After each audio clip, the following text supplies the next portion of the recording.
Hello, my friends. Welcome, welcome. You're probably aware that Process Groups, a practice guide, is another practice guide that the PMI came out with to balance up the PMBOK Guide 7th edition that is lacking. So what exactly is in this guide is the question. And today I am going to walk you through this practice guide extremely rapidly. For those of you getting ready for the PMP exam and you don't want to open up another book, I don't blame you. We are going through this mega fast. The very first chapter in this book is the introduction. And the introduction just sensitizes you to what exactly project management is, what projects are, what programs are. Let's go through this very quickly. In chapter 1, you have the definition of project management. And project management is the application of knowledge, skills, tools, and techniques to project activities. That is the key thing to glean from this section. You apply all of these to project activities, and what do you get? You get results, you get products, you get services. So this is a general idea, right? And you get results, and it generates whatever outcome you're looking to get. Okay? That's what project management is. It says project management is the application of knowledge, skills, tools, and techniques to project activities to meet project requirements. Project management is accomplished through the appropriate application and integration of the project management processes identified for the project. It's that simple. So I don't want you scratching your head about this book. I'm just going to show you the top of the waves and what you really need to focus on to get the most from it. Next, it goes into projects. So what is a project? A project is a temporary endeavor undertaken to deliver a unique product, service, or result. It's talked about in 1.2. It says, a project is a temporary endeavor undertaken to create a unique product, service, or result, and projects are undertaken to fulfill objectives by producing deliverables. And remember, a deliverable is a product, service, or result that result in the desired outcome. So the idea is the deliverable gives you a desired outcome. Okay? And that is what 1.2 is about. Now, going very quickly into the rest of chapter 1, the next topic we're going to look at in chapter 1 is programs and program management. So I want to make this extremely easy for you. Programs, collection of 2 or more projects. Now we're going to read the definition, so just follow me to the relevant page here. 1.3, page 9. Says a program is defined as related projects, subsidiary programs, and program activities. Now you got to remember that as part of programs, we have other things that may fall into a more operational kind of work. So in addition to projects, you could also have operational kind of work in there. It says program management is the application of knowledge, skills, and principles to a program to achieve the program objectives and obtain benefits and control not available by managing related program components individually. And then we go into portfolio management. And these are the basics, which some of you already know from the 6th edition. But a portfolio is a collection of projects, programs,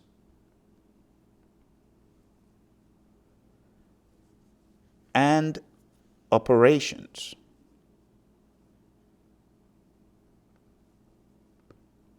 that are managed in a coordinated way for this reason: strategic objectives.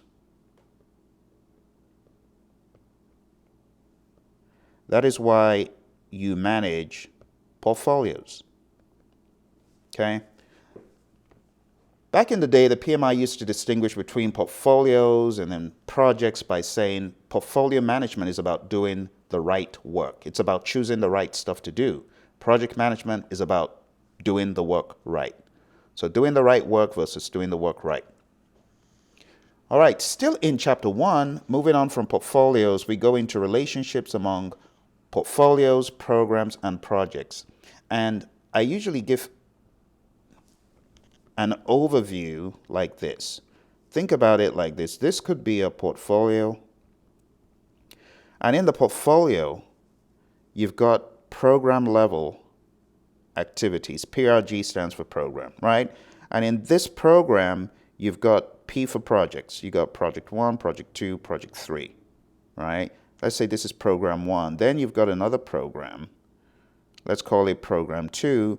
And this program is decomposed into sub-projects. So we have sub-project 1 and a sub-project 2. And those sub-program, I beg your pardon, sub-program 1 and sub-program 2. And under those sub-programs, you have smaller projects. And it really depends on how the organization wants to break down its work. But you could also break projects down into sub-projects. So again, it really depends on the nomenclature the organization wants to use. And ultimately, you could have standalone projects. So you could have standalone project 10, standalone project 11, part of the portfolio, and it could go on and on. You could also break these down into sub-portfolios, if you will. So different levels of work.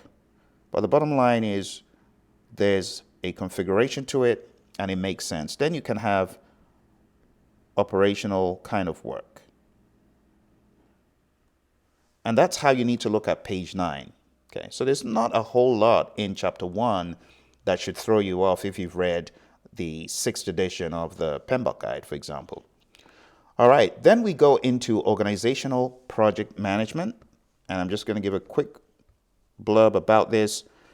Organizational project management is a strategy execution framework utilizing portfolio, program, and project management. Here's the general idea. The general idea is coordination and intentionality in how you manage projects, programs, and portfolios. These three need to be managed with intentionality. It says it provides a framework that enables organizations to consistently and predictably deliver an organizational strategy. So I'll go a step further and actually give the PMBOK 7.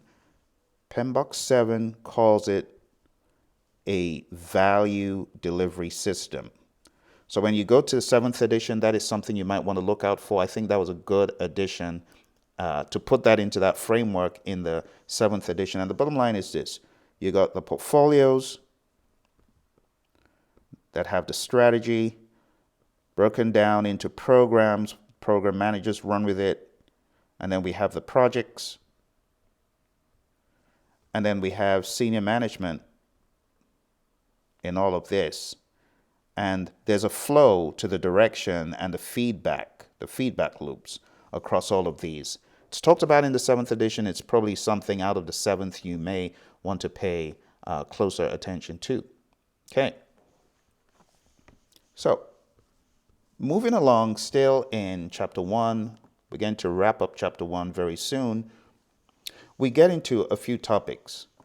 Project management, data, and information. And the summary is this. On every project, there's data that you could glean. These could be raw observations that you make on the project. That data needs to be analyzed. You got to analyze the data, and it becomes information. When you understand the data, now you have information, and this information ultimately needs to live in a report. It needs to make its way into a report. Call it a work performance report. So this is work performance data. This is work performance information, and this is the work performance report. And these three are talked about consistently in the PMBOK Guide, 6th edition, and also this book, the Process Groups, a Practice Guide. Okay, so the PMI break that down for you over there. Moving on to the next section, which is 1.9, we have the concept of tailoring. And the summary is you should tailor processes and procedures to meet your project. You should tailor processes, methodologies. The question is going to be, can you and will you tailor that? Then we have frameworks, which are, of course, more tailorable. But as a PM who is getting into an agnostic world, tailoring is the deliberate adaptation of approach, governance, and processes to make them more suitable for the given environment. So the question is, can you tailor all of this stuff you've been learning in the world of PMI in the real world? That's the question.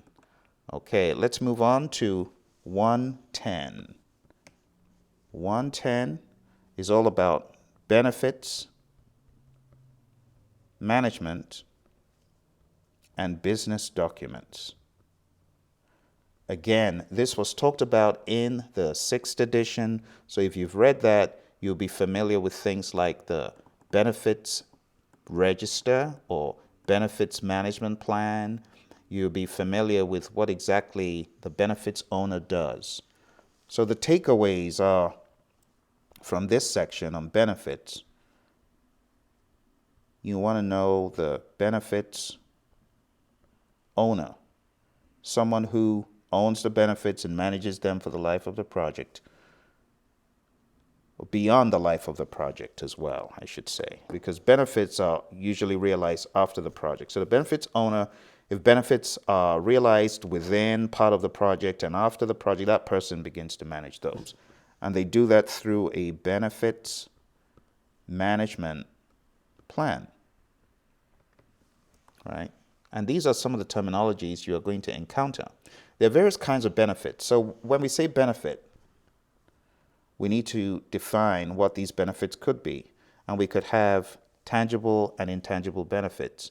We could have the concept of benefits that are monetary, but we could also have benefits that is, for example, reputation, right? We can have benefits in the form of stock, but we can also have benefits in terms of the market share that you hold.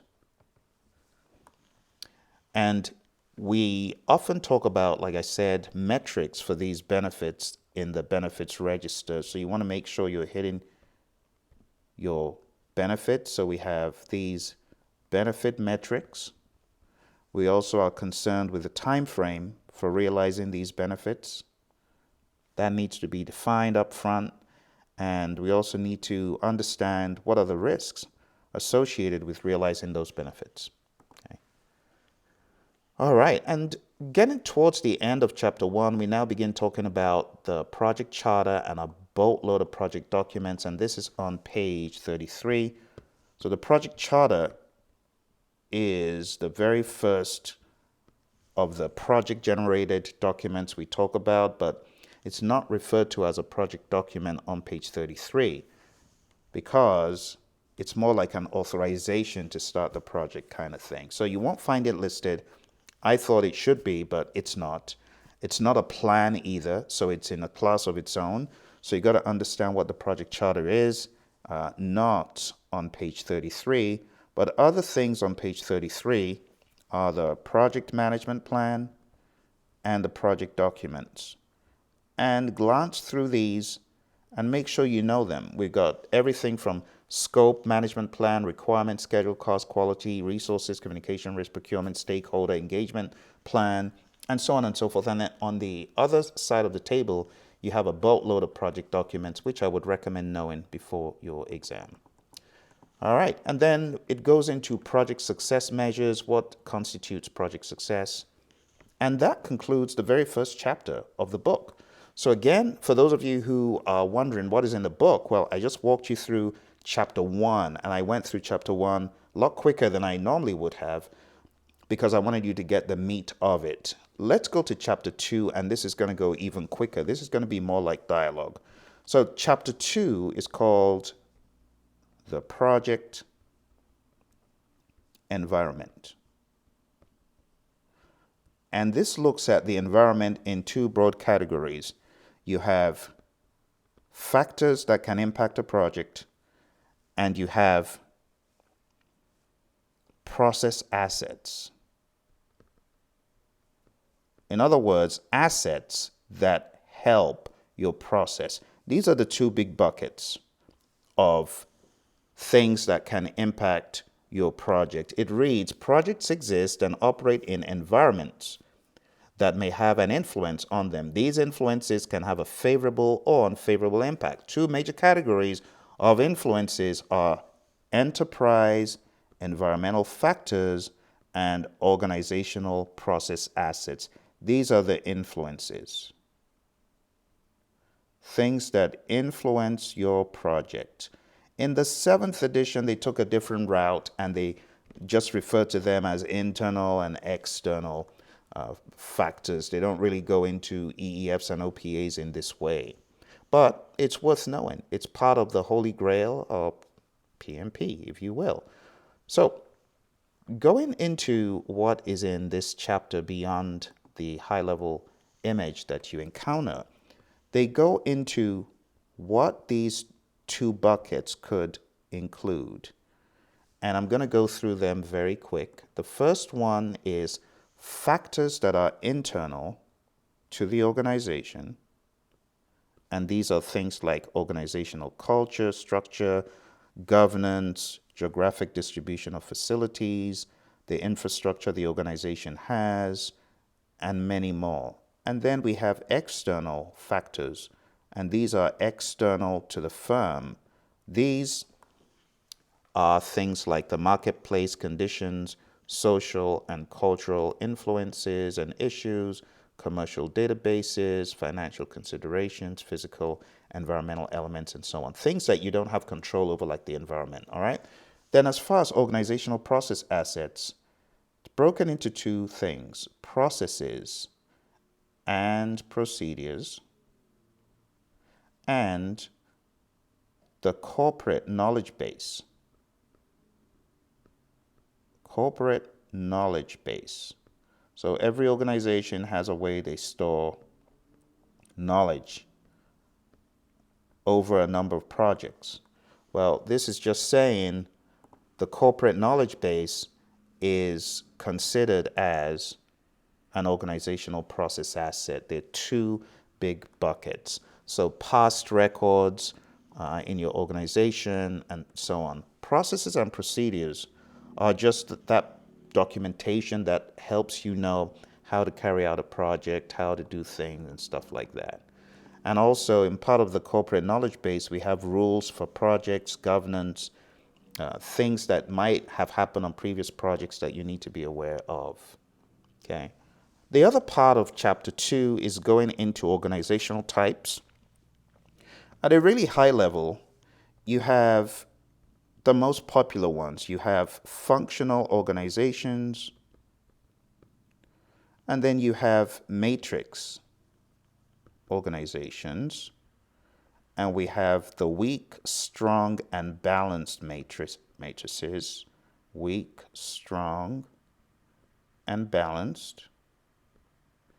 Right? In terms of functional, there's one boss, and it's really more of a command control environment, if you will, where you follow one boss and you do what that person asks and so on. This is talked about on page 46. Okay. Now, the other organization type that is popular in our space of project management is called project-oriented. But these are not showstoppers. You can go read them up on your own. Once you get the general idea that in project-oriented, the PM has more power. In the matrix organizations, the PM is weak in power and usually not even called a PM, usually a project coordinator or a project expediter in a weak matrix. Now, in a balanced matrix, there's equal power between the functional manager and the project manager. And in the strong matrix, the PM has more power than the functional manager. That's the general idea, okay? But I want to move on very quickly from here. So let's get into PMOs, and we'll close out of chapter 2. There's 3 types of PMOs. There's supportive PMOs, there's controlling PMOs, and there's directing or directive PMOs. Supportive, controlling, directive. In terms of power, that way, the power gets higher. Higher, medium, low. The supportive PMOs are more consultative. So this is more of a consultative type of PMO. How can we help you? What do you need? Controlling PMOs, they're not the worst, actually. When I say worst, I mean they're not the most powerful and the most power exerting. Controlling PMOs provide support, but they require compliance. So talk about compliance to certain governance ideas in the company. And last but not least, we've got directive, and the directive PMOs, they take absolute control. I used to work for one, and they bring their project managers in. They take control over the project by directly managing the project, and the project managers are assigned by and report to the PMO, and the degree of control is high. So we can talk about the degree of control as being low, medium, and high. And the PMO piece, it takes us out of chapter 2, and now we get into chapter 3. And in chapter 3, we're getting into the role of the project manager. And again, it's just like chapter 3 in the 6th edition. So if you've read the 6th edition, you're honestly not missing a whole lot. The project manager's sphere of influence in an organization can be shown in this image. We have the PM, then we have the team and other resource managers. We have the project planning, project program and portfolio type of managers, and that will be another layer of that onion. We have resource managers as well, and then the next layer we have sponsors, governing bodies, and the steering committees and the PMO. And then we have the final layer of the stakeholders, the suppliers, the customer, and the end users. And I'm just using letters to make it quick so that we can get through with chapter 3. Okay, role of the PM. All right. So moving on from the role of the PM and how the project manager interfaces with the project, the organization, the stakeholders, we then get to a place the PMI has updated, which is the PMI talent triangle. And the PMI talent triangle, it used to have other terminology, but now we have the ways of working, the WOW. Then we have the power skills, which is really more like leadership stuff. I don't like the name power because it sounds a bit draconian, but they've renamed it power skills. And then we have business acumen. And that's how it's broken out in this. It's changed from what is in the 6th edition. So this will be page 58. Take note of page 58 if you haven't already. All right, so way of working, like I said, is really more like a leadership thing. Business acumen is the ability to make good judgments and quick decisions while understanding many factors that affect an organization or industry. And power skills are all about leadership. Let me do that again. I beg your pardon. Ways of working, if I didn't make that clear, is how to take on work. Are you going to use agile? Are you going to use predictive? Business acumen is understanding the business. And power skills is really more about the leadership piece. And then after that, we go into qualities of a leader. That's 3.3. This is a section that I would have loved to go over, but I have other videos on it. But the bottom line is, being a leader, you got to be able to cast vision. You got to be able to collaborate.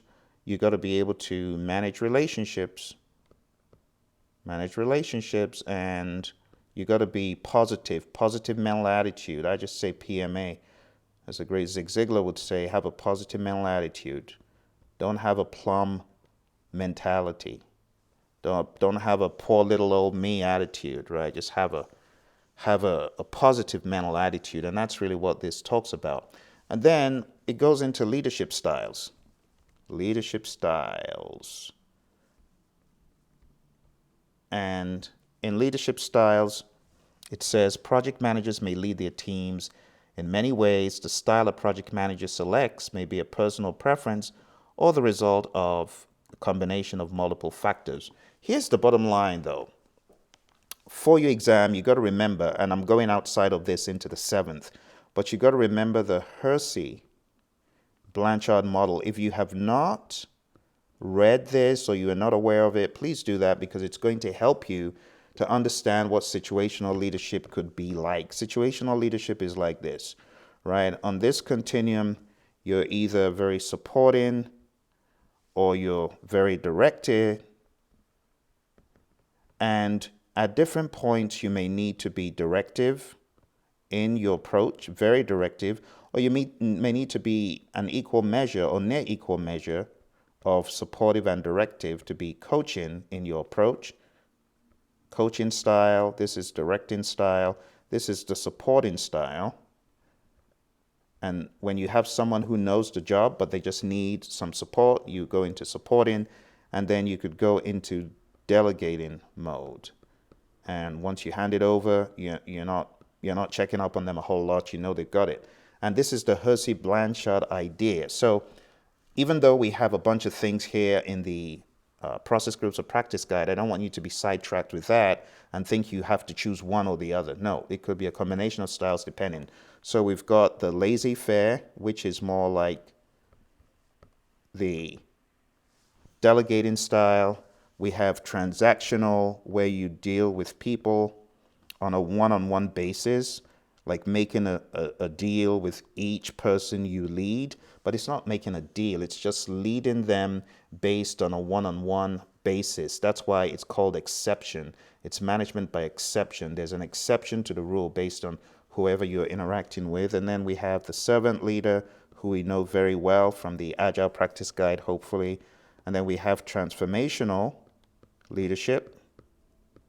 And this is all about empowering followers through idealized attributes and behaviors, encouragement for innovation and creativity. And then we have charismatic leaders.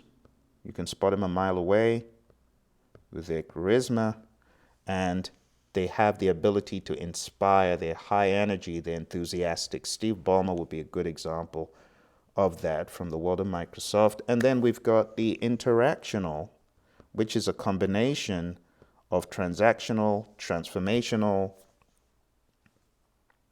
and charismatic.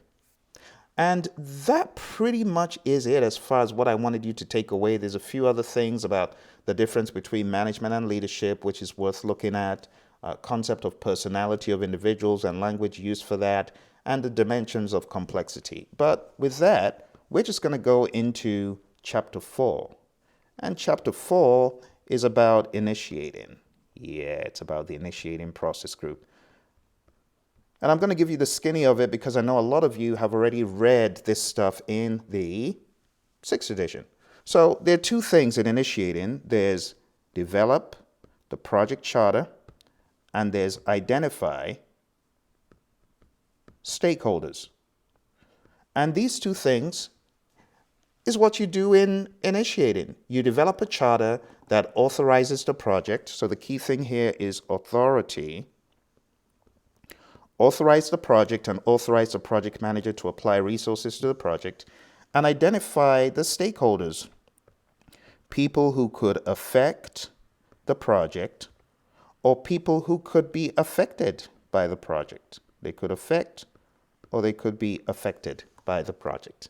And this is really what is blown out in chapter 4. They go into the inputs, tools, techniques, and outputs at a high level on page 71 for Develop Project Charter.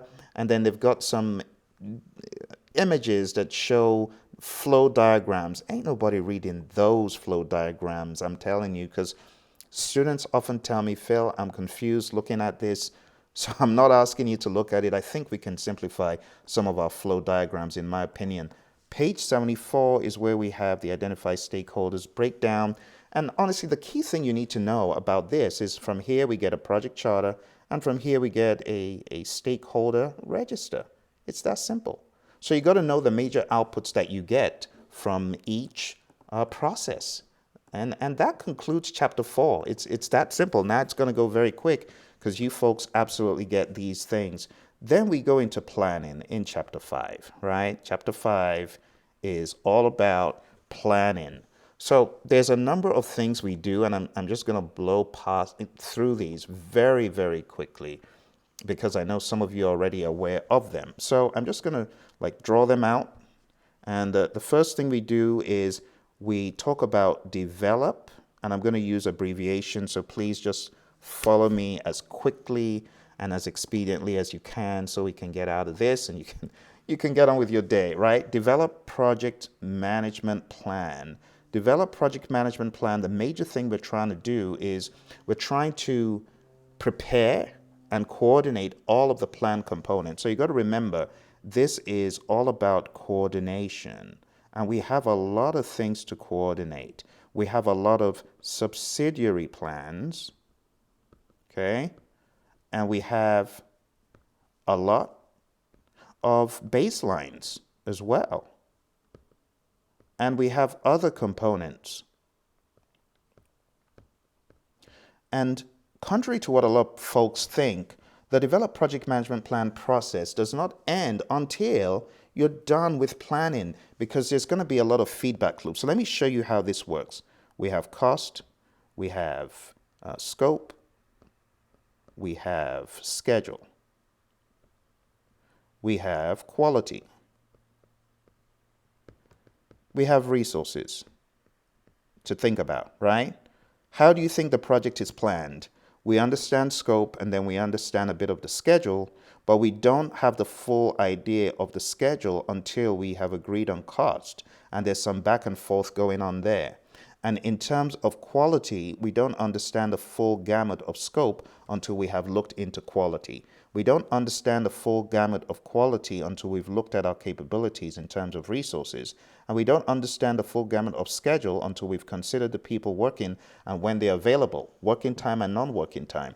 And we don't understand the gamut of quality unless we know who our people are, like I said in the beginning, but we go a step further. There's another loop we need to think about when you're thinking about resources, and that is procurements. And you don't understand the full dimensions of procurements until you know your resources. And you also need to consider schedules when you're thinking about procurements, because people need to know when they are required to be on the project. And in terms of quality, you also have concerns about your vendors meeting quality standards. And then we talk about communications, not to mention risk, and not to mention stakeholders. And there are feedback loops in ways that cannot even be explained in this short presentation. We have resource risks, we have procurement related risks, we have stakeholder related risks, we have scope related risks, and I could go on and on. So as opposed to just blindly going through a bunch of documents and plans, I would say give this some thought, right? This spaghetti image that I've drawn out here, give it some thought, and the rest is going to be easy for you, okay? Now, very, very quick, let's go through the processes that follow develop project management plan. So the first batch, you can think about them like this. We got scope, schedule, cost, quality, resources, communications, stay with me, risk, procurement, and stakeholder. We need to plan all of these. And the entire chapter 5 is going through the planning elements for these areas. That's really what chapter 5 is about. It's going through the planning. For those of you just coming and wondering, what on earth is going on? Well, we're talking about process groups, a practice guide, And I'm breaking down this book just so that you are rest assured there's no magic, there's nothing that you don't already know, or it's not as difficult to understand, because I know some of you are new to this. So when we get into 5.2, beyond the develop project management plan process, like right now we're on page 81, right? We talk about planning scope management. And part of plan scope management means you're going to get a scope management plan and a requirements management plan, you see. Scope management plan and a requirements management plan. You get these two things from plan scope management. And you need to understand that. And then as you go through all the other sections, you're just going to keep building on this understanding. After you're done with plan scope management, you collect requirements, then you define the scope, and then you create the WBS. And you get outputs from each of these. From collect requirements, it's the requirements traceability matrix, requirements documentation. From define scope, it's the project scope statement. From create WBS, it's the scope baseline. And on and on and on it goes. So I'm going to go very quickly through the next 50 or so pages in a few minutes. Very quickly. All right, so when we get into 5.6, we hit schedule, okay? And we have plan schedule management, plan how to manage the schedule. Then we have define activities, create a list of things to do on the project. Then we have sequence activities, put those things in order. And then we have estimate activity durations, decide on the duration of those activities, and you put all of that together. That's called develop schedule, and voila, you've got your schedule, and that is in 5.10. 5.10. Okay? Then beyond 5.10, we go into 5.11, which is cost, right? So we have plan cost management, we have plan how to manage the cost, and then we have estimate cost, and then that's estimating how much each one of these activities that we listed out there will take. And then we have determine budget, roll up all of the tiny little activity costs, get your final budgeted amount, and that's it. Then we go into quality. We plan quality management, how to manage quality. We plan resource management, going into the next one, and that will take us into 5.15, right? We plan how to manage resources, and then we also estimate the resources for each activity. We call that estimate activity resources. Easy to remember, right? And then we get into plan communications management, which is 5.17, plan communications management. And that is planning how you're going to communicate. Then we get into 5.18. So 5.18, we have plan risk management, plan how to manage risks. Then we have IR, identify risks. And then we have perform a qualitative risk analysis. And we have perform a quantitative risk analysis. And then we have plan risk responses, which is in 5.22. So I want you to catch your breath for a second, because I know you're wondering which page this is on. This is on page 122 at this point. So we jumped about 50 plus pages in a few moments. And to round this off, we have plan procurement management, plan how to manage the procurement. And then we have plan stakeholder engagement, plan how to manage the stakeholder engagement, and this is 5.23, and this is 5.24, and there are 24 processes, and this should help you to recall those processes. It's that simple, okay? Now, when you really understand what you're doing in all of these, you can go into the executing process group. So let's make this a bit smaller.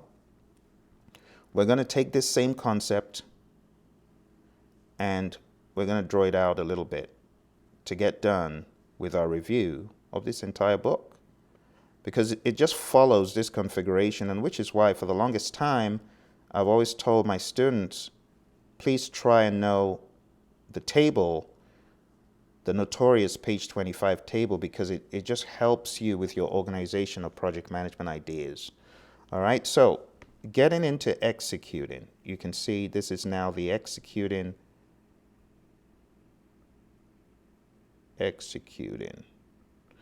In the executing process group, we don't have a whole lot of stuff. We have in integration, we have something called direct and manage project work. And that actually happens right up top, right? So we have direct and manage project work, which happens in integration. And I'm not showing integration in this table because I did not include it in the very beginning, but I guess it's not too late to. So let me try and include integration so that it looks a bit more coherent for you. So if we put a piece for integration up here, so this was planning, and in planning we had develop project management plan right at here. So this is planning, this is executing, and this will be monitoring and controlling, and this will be closing, right? And we just have develop project management plan. Then we have here direct and manage project work. That's directing and managing the work in an integrative way. We have manage project knowledge, which is our next one in 6.2 in this book. Again, for those of you just come in, I want to make it clear, we're taking a look at this book, Process Groups, a Practice Guide, and we're whizzing through the entire guide so you got a solid understanding of it, right? And then going into 6.3, it jumps all the way down because guess what? There's nothing in executing for scope, schedule, or cost. So it goes to quality, where we have managed quality. That's where we check the process and do quality audits. Then in resource management, we have acquire resources, we have develop the team, and we have manage the team, which is really code for leading, right? So in acquire resources, I'll just zoom in a little bit. In acquire resources, we are acquiring the human, equipment, material, supplies, and facility resources. That's the summary. Develop team, we're training the team, and manage team, we are giving them feedback and leading them. Going into the next one, we have manage communications. This is where we are actually doing the communication, sending out reports, having conversations, having meetings. Then we have implement risk responses, which falls under the risk umbrella. This is in 6.8, for those of you keeping track. And then we talk about 6.9, conduct procurements. And lastly, 6.10, which is manage stakeholder engagement. Conduct procurements is where you are sending out those RFPs and RFQs, getting proposals back, rating and ranking the proposals, selecting a seller, awarding the contract, and so on. And manage stakeholder engagement is where you are actually engaging the stakeholder by communicating with them and working with them. All right, and don't get managed communications and managed stakeholder engagement mixed up. There's an element of communications in managed stakeholder engagement, but you're doing it with an intent to engage.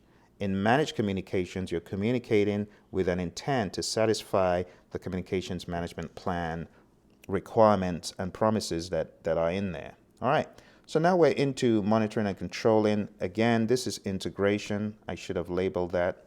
Sorry about that. That is integration. Okay, so now you're really just seeing that it's really the knowledge areas and the process groups all over again, even though it's camouflaged, kind of disguised, but that's it. So in the monitoring and controlling process group, this is chapter 7 here. So this is chapter 5, this is chapter 6, this is chapter 7, right?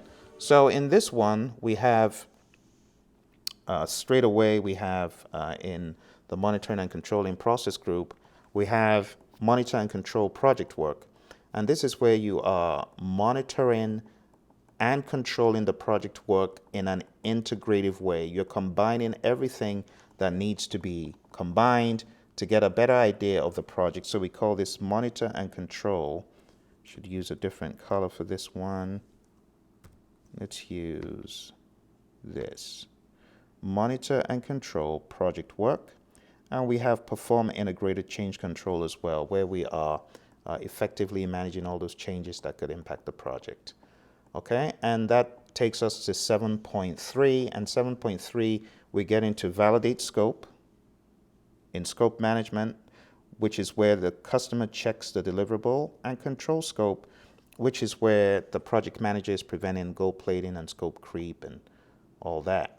And then we have 7.5, control schedule, which is where you're making sure the schedule doesn't go off the rails.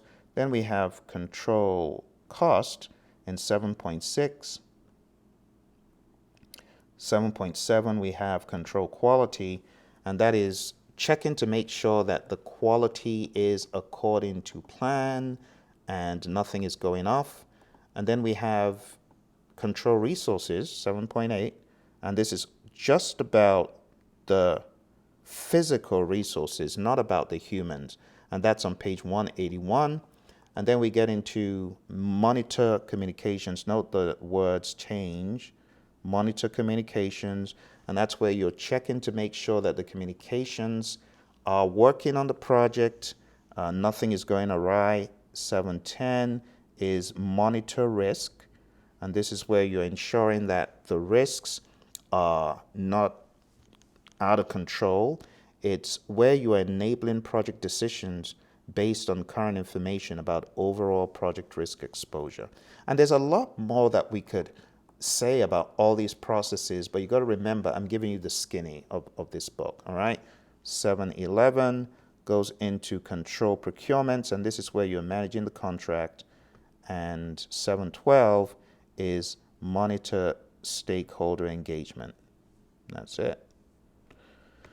All right, so if you have been following along, my friends, at this point, we are on the final process, right? So right now we're on page 192 at the end over here.